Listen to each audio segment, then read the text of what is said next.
এবার যুক্তরাষ্ট্রকে বুড়ো আঙ্গুল দেখিয়ে ইরানের দিকে সাহায্যের হাত বাড়িয়ে দিল তুরস্ক। ইরানের সরকার পতনের দাবিতে চলমান আন্দোলন যখন মধ্যপ্রাচ্যের ভূ রাজনীতিকে অস্থির করে তুলেছে, ঠিক সেই সংকটময় মুহূর্তে ইরানকে তাৎক্ষণিক ও গুরুত্বপূর্ণ গোয়েন্দা তথ্য দিয়ে সহায়তা করেছে তুরস্ক। এর ফলে ভেস্তে গিয়েছে দখলদার যুক্তরাষ্ট্রের হামলার পরিকল্পনা।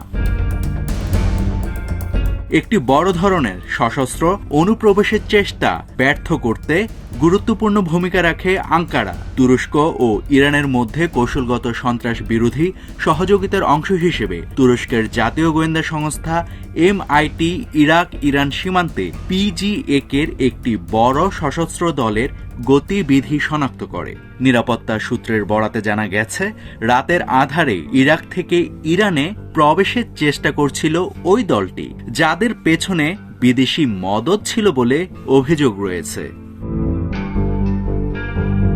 এর মধ্যে ইসরায়েল ও যুক্তরাষ্ট্রের গোয়েন্দা সংস্থার সংশ্লিষ্টতার কথাও উঠে এসেছে। MIT তাদের মাঠ পর্যায়ের গোয়েন্দা নেটওয়ার্ক ও প্রযুক্তিগত সক্ষমতা ব্যবহার করে অনুপ্রবেশকারীদের রুট ও অবস্থান নির্ধারণ করে জরুরি সতর্কবার্তা হিসেবে তাৎক্ষণিকভাবে ইরানের নিরাপত্তা বাহিনীর কাছে তথ্য পাঠায়।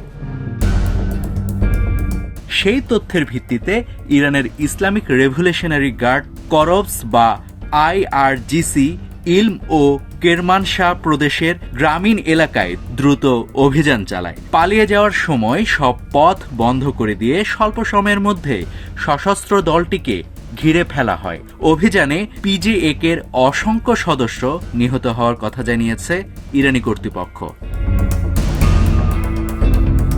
এদিকে ইরানের ভেতরে অর্থনৈতিক অসন্তোষ থেকে শুরু হওয়া আন্দোলন যখন সরকার বিরোধী বিক্ষোভে রূপ নিচ্ছে, তখন শুক্রবার রাত থেকে রাজপথে দেখা যাচ্ছে পাল্টা চিত্র। যুক্তরাষ্ট্রের সমর্থনপুষ্ট বিক্ষোভের বিরুদ্ধে এবং ইসলামিক রিপাবলিক ও সর্বোচ্চ ধর্মীয় নেতা আয়াতুল্লাহ আলী খামেনির সমর্থনে লাখ লাখ সাধারণ মানুষ রাস্তায় নেমেছেন।